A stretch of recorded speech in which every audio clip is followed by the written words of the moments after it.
Lubrication reduces the friction between the moving parts of compressor and expels the heat generated. The bearings and the running gear of compressors are lubricated using suitable lubricating oil.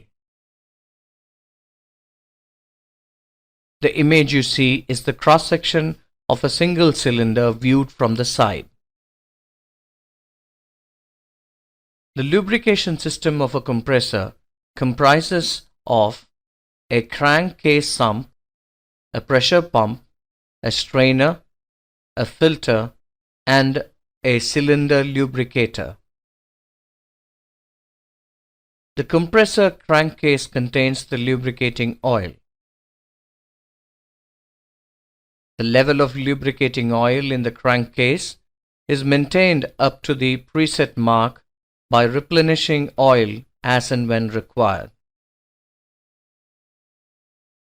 The gear type lubricating oil pump connected to the free end of the crankshaft is driven by the crankshaft through gear trains, chains, or V-belts. The pump takes suction from the crankcase through a strainer and delivers the lubricating oil through a fine filter to the bearings. A pressure regulating valve is provided on the delivery side, which maintains the lube oil pressure. The oil flows from the bearing to the crankpin through the holes in the crankshaft journals. From the crankpin, the oil then flows to the bottom end bearing of the connecting rod.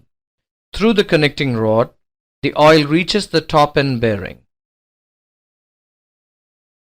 Now you are seeing the cross-section of the cylinder viewed from the free end.